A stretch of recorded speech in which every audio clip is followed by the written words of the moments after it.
off-season work has been constant. If you're not working in the off-season, you're not getting better, obviously. Coach always says that great teams are made in the off-season, so we've been going at it hard in the weight room, doing a lot of agilities. It's been really good. I'm feeling really confident about it. Now, if I was reading correctly, you guys lose a couple of key seniors. How are you looking to fill their holes?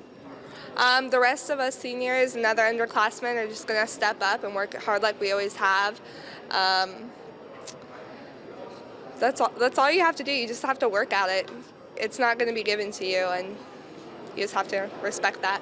And last year, you guys finished kind of middle of the pack, had an early exit because you had to play Canterbury. What are the expectations going into this season? This season, we're just trying to get better every year. That's our goal.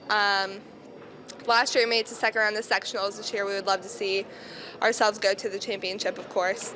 But as long as we improve and we stay together as a team, I think we're going to be just fine. What areas of strength do you see Bluffton coming out with this year? We're definitely more aggressive this year. Our defense has always been our staple. Last year we were in the top 50 for the longest time. So we're just going to really focus on that and focus on being aggressive on offense and defense and see where that takes us. And then finally, what team are you looking forward to playing the most this season? That's a hard one.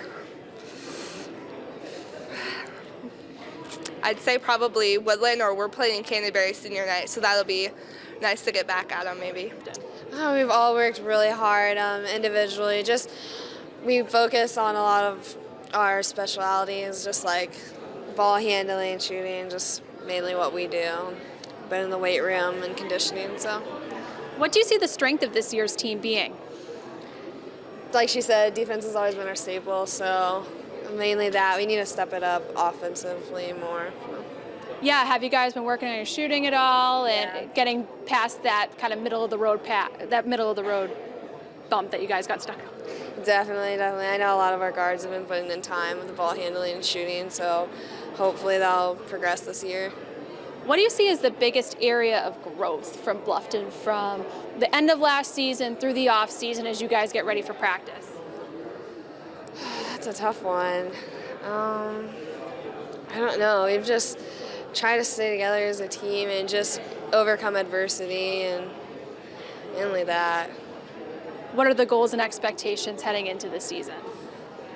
Just to keep improving and just to not give up. It's going to be tougher this year with the loss of our seniors, so we're just going to have to, different people are going to have to step up and carry on. It's been good. Girls have worked very hard. We make a big emphasis in the off season of our girls really preparing for the season.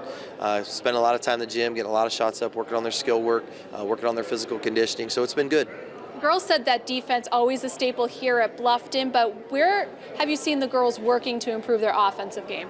Well, obviously shooting's a huge thing. We're always going to continually try to work on that. We're going to work on our ball handling and our passing, understanding offense, learning to score out of transition, learning to score out of set offenses and against different defenses. So, that's always been an emphasis of trying to work on that every year. And what would you say is the biggest area of growth you've seen from the end of last season through the off season as you guys get ready to hit the practice? I think the understanding of what we want in our program, honestly, it's really not even X's and O's. It's not really even about skill level. It's about leadership. Our girls are learning how to become leaders. They're growing. They're learning what it takes to put the time and effort in to be great teammates and to help each other. And, those little things really are big things. And the girls are continuing to improve in that area, so I've been pleased with that. And then 13 and 12 last year. What would you say are the expectations heading into this season? We lost 3 really, really solid seniors. They were very good. So I expect us to be competitive. I expect us to, we've got some girls returning that are going to have to take on different roles than they had last year. But I expect us to keep improving. I want to continue to see that. We could have some struggles early, but I think as the year goes along, by the time the tournament rolls around, I think we could be fairly solid. And which girls in particular are you really looking forward to seeing step up and step into those leadership roles? Right. Well, we've got a few seniors here. Ashley Smith, who's been in our program for 3 or 4 years on the varsity. Krider, the same way. Shannon Penrod, She's been in that same situation as a senior. And then as a junior, we've got Zoe Smith and Marissa Hofstetter, who have been a part of our varsity for a couple years. And then a sophomore, Megan Prater, who played some varsity last year as a freshman. So we've got some girls returning that, they had more minimal roles in the past, but now they're going to have to step up and have a bigger role. And I think they're ready to do that.